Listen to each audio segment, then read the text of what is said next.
long time since I've seen you. You are all looking fantastic, and I hope staying healthy and staying safe. So today, the lovely Sherry is going to show you just how simple it is to transform a frumpy, dowdy old frock into an adorable trench-style coat that will suit the modern times. Now I think I have something, a treat in here for you. Just give me a moment. Ah, yes. Here, you can have a couple of hard candies while you sit back and enjoy the video. This is Confessions of a Refashionista. For this quick and easy project, all you need is your frumpy dress, preferably with buttons or a zipper up the front, a pair of sleeves that coordinate with the dress, scissors, seam ripper, and of course your sewing gear. If your dress does not have buttons or a zipper up the front, I will put the link down below for my tutorial showing how to transform a regular over-the-head dress into a groovy trench coat.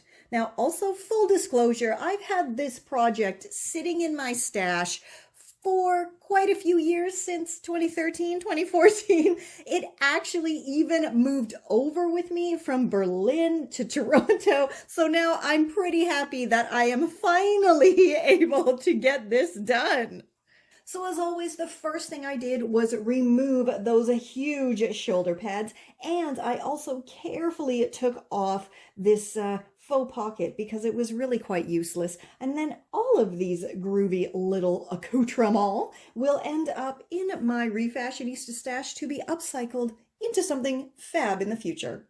Next, flip the dress inside out and remove the existing sleeves. Now, I usually use a combination of my seam ripper and scissors to take the sleeves off, but whenever I can get away with it, I simply chop on through.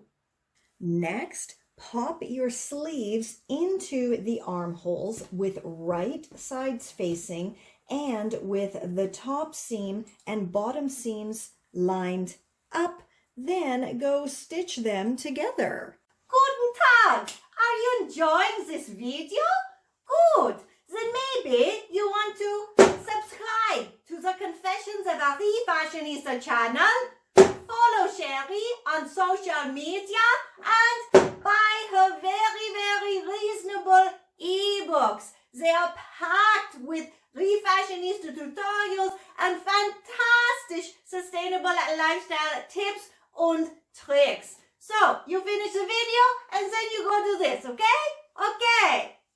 As you can see here, this fabric is quite frayy because it is quite an old polyester. So what I am doing is I'm leaving a little bit extra of the sleeve. So once the sleeve is sewn on, I can fold that over and conceal the fray. And that's also going to help prevent any further fraying. And my fancy new sleeves are complete and looking totally awesome. So I'm not super happy that there are still some stitch marks left after removing that faux pocket. So I am going to hunt through my stash of patches, vintage hankies, and salvaged groovy vintage embroidery scraps and see if I can find anything awesome to cover it up with, plus add a bit of extra fanciness. So I found the perfect patch in my stash. The colors are lovely together. The only problem is it is absolutely huge and long and too wide. So I've pinned it in place. And now all I'm going to do is really carefully chop off all these kind of excess pieces. And then I'll have some extra little patches for another project. And yeah, then I'll go stitch it on.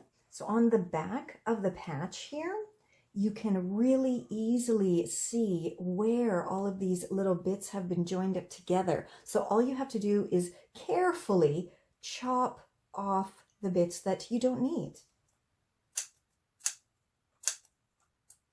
How awesomely fantastic does that look? Oh my God, that is awesome. Now, I don't really like spending loads and loads and loads of time meticulously stitching on patches, so I use the kind of freehand stitching technique, which I call doodle stitching. And it still does take quite a bit of time, but the result is awesome. It has a really cool texture to it, and yeah, I am thrilled with this. I mean, how totally wicked did this come out? It is so much better than I had imagined. I am thrilled that this patch, come on, it looks awesome. The sleeves are fantastic. These, these triple kind of buttons going all the way down, everything, it just looks awesome.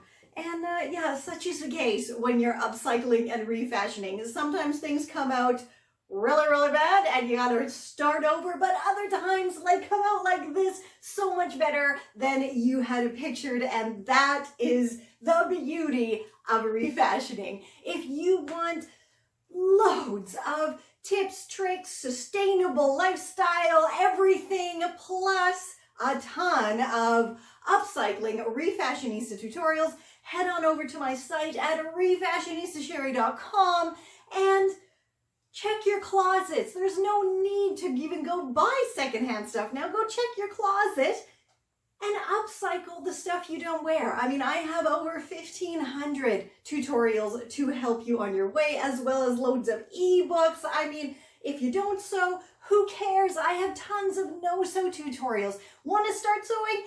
Yay! I have an ebook to teach you how to start sewing. So you know what? Like I said, head on over, refashionistasherry.com, and continue your groovy Refashionista wardrobe journey. And until next time, stay safe, stay well, and I'll catch ya on the zigzag.